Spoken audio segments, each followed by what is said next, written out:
조선의 역사 속에서 한 왕세자가 뒤주에 갇혀 비참한 최후를 맞이했다는 충격적인 사실을 알고 계신가요? 좁고 어두운 나무 상자 안에서 한 인간이 절규하며 쓰러져갔던 그 끔찍한 8일의 시간, 상상만으로도 숨이 막히는 이 비극은 과연 어떤 연유로 시작되었을까요? 왕이 자신의 아들을 직접 죽음으로 내몰아야 했던 그 잔혹한 진실의 그림자를 우리는 오늘 함께 따라가 보려 합니다. 그는 정말 기록처럼 미치광이였을까요? 아니면 우리가 모르는 다른 이야기가 숨겨져 있는 걸까요? 이 의문투성이의 비극을 파헤치지 않고서는 우리의 마음이 쉬이 가라앉지 않을 것 같습니다. 역사의 한 페이지를 펼쳐보면 이 비극의 주인공인 사도세자는 사실 더없이 밝고 희망찬 시작을 맞이했던 인물임을 알 수 있습니다. 그의 아버지 영조는 조선 역사상 가장 오랜 기간 왕위에 올랐던 통치자였지만 그에게는 늘 깊은 불안감이 그림자처럼 따라다녔습니다. 후계자 문제였죠. 재위 10년이 넘도록 마땅한 아들이 없었던 영조에게 왕실의 안정과 왕통의 계승은 그 어떤 것보다 절실한 과제였습니다. 많은 왕자들이 일찍 세상을 떠났고 적통 후계에 대한 갈증은 날마다 깊어져만 갔습니다. 그렇게 애타게 기다리던 어느 날 마침내 영조의 42살 되던 해 왕실에는 경사스러운 소식이 전해집니다. 바로 사도세자의 탄생이었죠. 1735년 옹색했던 왕실에 찾아온 이 귀한 아들은 영조에게는 가뭄 끝에 내린 단비와도 같았습니다. 그는 그야말로 온 나라의 기쁨이자 희망의 상징이었습니다. 영조는 아들을 얻었다는 기쁨에 평소에는 좀처럼 내리지 않던 특별 사면령을 내릴 정도였으니 그 감격이 얼마나 컸을지 짐작이 가시죠. 세자를 품에 안은 영조의 얼굴에는 그동안의 근심이 씻겨 내려간 듯 따뜻한 미소가 가득했을 겁니다. 어린 시절의 사도세자는 그야말로 총명함의 극치였습니다. 태어난 지 100일도 차에 되지 않아 글자를 익히고 3살에는 벌써 글을 읽을 줄 알았다고 하니 그 재능이 얼마나 뛰어났을까요? 영조는 그런 아들을 보며 흐뭇함을 감추지 못했습니다. 이 아이가 바로 조선의 미래다. 나의 뒤를 이어 성군이 될 것이다. 하는 기대를 품었을 테죠. 왕실의 학자들이 세자의 영특함을 칭찬하고 신하들 역시 그의 장래를 밝게 점쳤으니 궁궐안은 늘 희망과 온화한 분위기로 가득했습니다. 모두가 어린 세자가 조선의 태평성대를 이끌어갈 거라 믿어 의심치 않았습니다. 그는 그저 한 명의 왕자가 아니라 흔들리던 조선 왕실을 굳건히 세울 든든한 기둥이자 영조에게는 더없이 소중한 마지막 희망이었던 겁니다.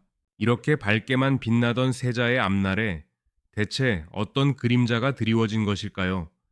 그 비극의 씨앗은 어디서부터 싹트기 시작한 걸까요?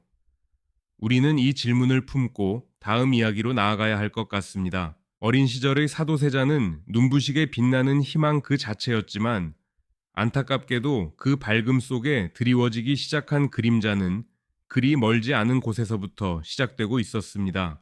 총명함으로 모두의 기대를 한 몸에 받던 세자에게 숙명처럼 다가온 것은 바로 대리청정이라는 무거운 이름의 책무였죠.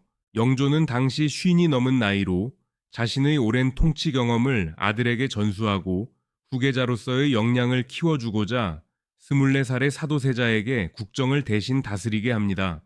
이는 세자의 성장을 돕는 동시에 왕실의 안정을 확고히 하려는 영조의 깊은 뜻이 담겨 있었을 겁니다. 하지만 동시에 이 결정은 빛나던 부자 관계에 미묘한 균열을 만들어내는 결정적인 계기가 되고 말았죠. 대리청정은 세자에게 왕이 되기 위한 실전 훈련의 장이기도 했지만 동시에 영조의 엄격한 시선 아래 놓인 시험대이기도 했습니다. 영조는 평생을 치열하게 살아온 완벽주의자였고 왕실의 권위를 굳건히 세우기 위해 그 누구보다도 자신에게 엄격했던 군주였죠. 그러니 아들에게도 한치의 흐트러짐 없는 완벽한 모습을 기대했을 겁니다. 하지만 사도세자는 달랐습니다.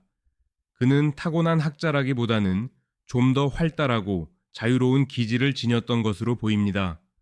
무예를 즐기고 예술적 감각도 뛰어났으며 때로는 격식에 얽매이지 않는 모습을 보이기도 했죠. 이러한 성격 차이는 국정을 운영하는 방식에서도 자연스럽게 드러나기 시작했습니다.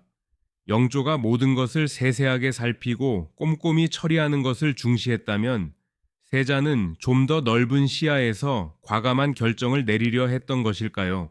이러한 부자 간의 성격적, 정치적 견해 차이는 대리청정이 본격화되면서 더욱 선명하게 표면화됩니다. 어전회의는 때때로 날선 긴장감으로 가득한 공간이 되었고, 영조는 세자의 결정에 대해 공개적으로 질책하거나 심지어는 세자가 내린 명령을 직접 번복하는 일까지 서슴지 않았습니다. 영조의 입장에서는 아들을 올바른 길로 인도하려는 엄한 가르침이었겠지만 세자에게는 견딜 수 없는 압박과 좌절감으로 다가왔을 겁니다. 자신의 의견이 존중받지 못하고 심지어는 모욕적으로 느껴지는 순간들이 반복되었으니 말이죠. 나는 과연 아버지의 기대에 부응할 수 있는 왕제인가 하는 깊은 회의감에 사로잡혔을지도 모릅니다. 게다가 당시 조선의 정치는 노론과 소론이라는 양대 산맥을 중심으로 돌아가고 있었습니다. 영조는 탕평책을 통해 이들의 대립을 완화하려 애썼지만 세자를 둘러싼 정파 간의 미묘한 대립과 갈등은 결코 사라지지 않았죠. 노론은 영조의 강력한 지지 기반이었고 세자가 자신들의 입맛에 맞게 움직이기를 바랐을 겁니다. 반면 소론은 세자에게 새로운 희망을 걸었을 수도 있고요. 이렇듯 세자는 아버지의 완벽주의적 기대와 더불어 자신을 둘러싼 신하들의 엇갈린 시선과 정치적 압력 속에서 점차 고립되어 가는 듯한 답답함을 느꼈을 겁니다. 마치 거대한 바위 사이에 끼인 작은 씨앗처럼 말이죠. 처음에는 그저 사소한 의견 차이로 시작되었을 부자 간의 갈등은 이렇게 대리청정이라는 무거운 책임과 조선 왕실의 복잡한 정치적 지형 속에서 점차 깊은 골로 변해가기 시작했습니다. 희망과 기대로 가득했던 궁궐의 온화한 분위기는 어느새 팽팽한 긴장감과 알 수 없는 불안감으로 대체되었죠. 영조는 아들을 엄하게 다스려 완벽한 왕으로 만들고자 했지만 그 엄격함은 오히려 세자의 내면을 갉아먹는 독이 되고 있었던 것은 아닐까요? 세자는 과연 이러한 압박과 기대 속에서 어떤 선택을 하게 될까요? 그리고 이 깊어지는 갈등은 결국 어떤 비극적인 결말로 치닫게 될까요? 우리는 이제 그 질문의 답을 향해 한 걸음 더 나아가야 할 것 같습니다. 그 깊어지는 갈등 속에서 사도세자가 택할 수 있는 길은 그리 많지 않았을 겁니다. 왕세자로서의 무거운 책무와 아버지 영조의 기대라는 굴레는 그를 옥죄어 왔고 결국 돌이킬 수 없는 비극의 그림자가 서서히 드리워지기 시작했죠. 특히 나경원의 고변 사건은 이 모든 비극을 촉발하는 결정적인 불씨가 되고 말았습니다. 상국 나경원이 영조에게 세자의 비행을 고변했을 때 그 내용은 왕의 분노를 극에 달하게 했을 겁니다. 세자가 궁궐 내에서 기이한 행동을 일삼고 유모를 살해하는 등 끔찍한 일들을 저질렀다는 고변은 영조에게 충격과 배신감을 안겨주었을 테니까요. 이러한 고변은 단순히 한 상궁의 증언을 넘어 오랫동안 쌓여온 부자 간의 불신과 정치적 대립이 폭발하는 계기가 되었습니다.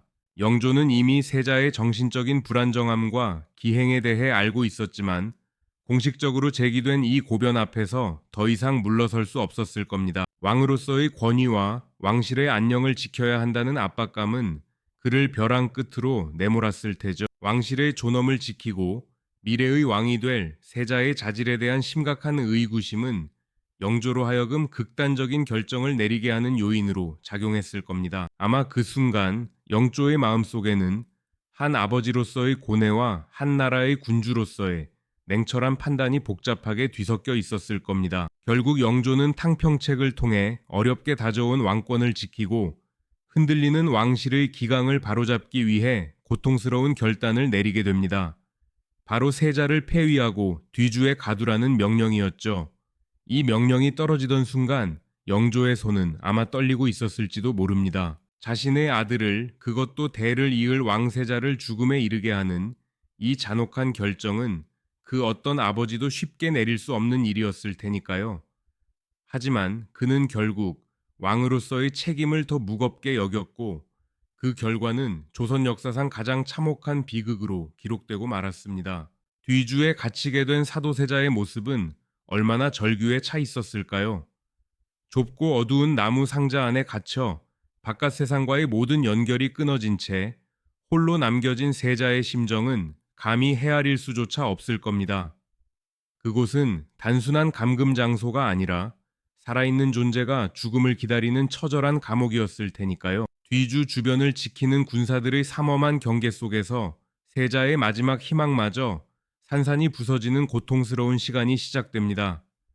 8일이라는 시간은 짧다면 짧고 길다면 긴 시간이었겠지만 뒤주 안의 세자에게는 영원과도 같은 고통의 나날이었을 겁니다. 그 8일 동안 궁궐은 비극적인 침묵에 잠겼습니다. 뒤주 속에서 세자는 서서히 생명을 잃어갔고 바깥에서는 그 누구도 감히 그에게 손을 내밀지 못했습니다.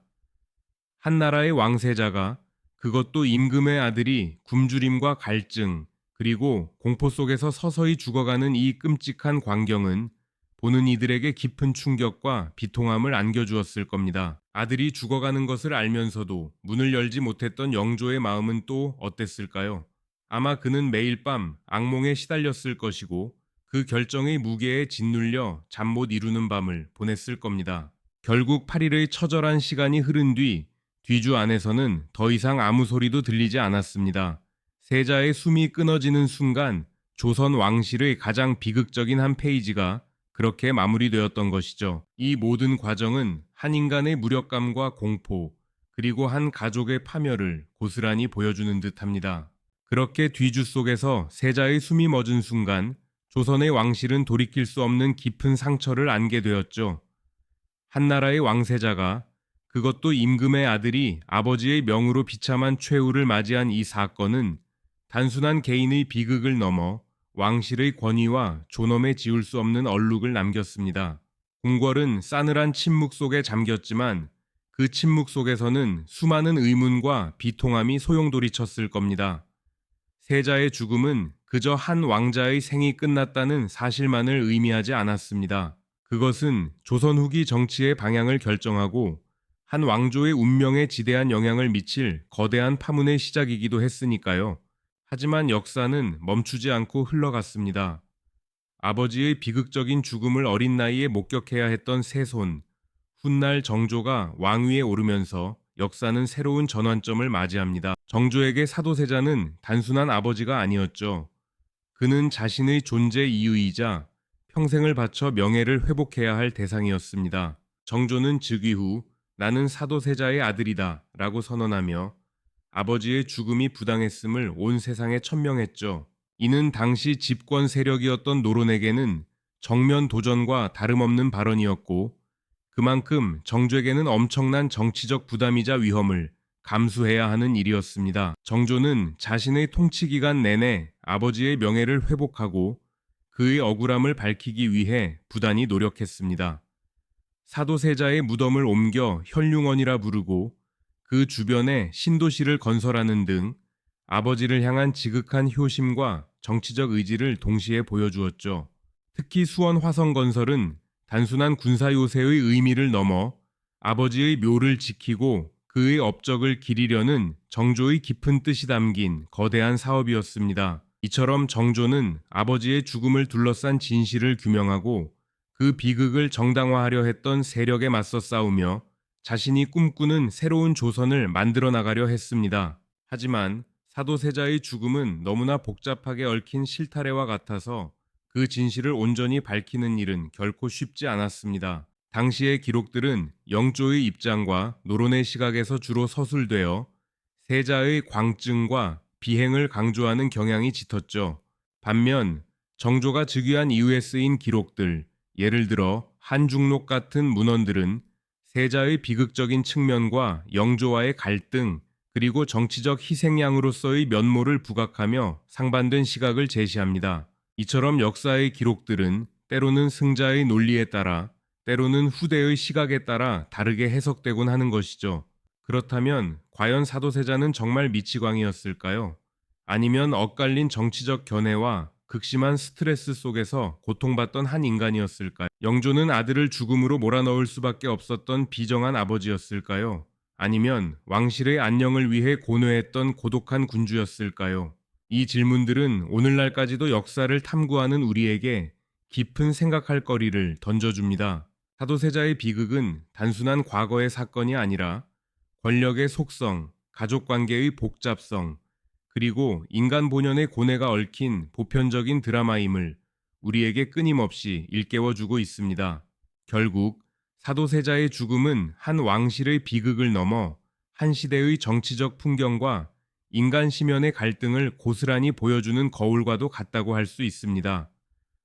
우리는 이 비극적인 이야기를 통해 단순히 누가 옳고 그른지를 판단하기보다 그 시대가 품고 있던 모순과 그 안에서 살아간 인물들의 복잡한 심리를 이해하려 노력해야 할 것입니다. 역사는 그렇게 우리에게 과거를 통해 현재를 이해하고 미래를 통찰하는 지혜를 선물하곤 하니까요.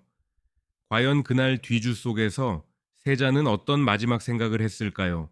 그리고 영조는 아들을 뒤주에 가두고 어떤 밤을 보냈을까요? 풀리지 않는 이 질문들은 여전히 우리 마음속에 깊은 여운을 남깁니다. 이 영상이 도움이 되셨다면 좋아요와 구독 부탁드립니다. 여러분의 응원이 제게 큰 힘이 됩니다. 다음 영상에서도 더 유용한 정보를 공유하겠습니다. 감사합니다.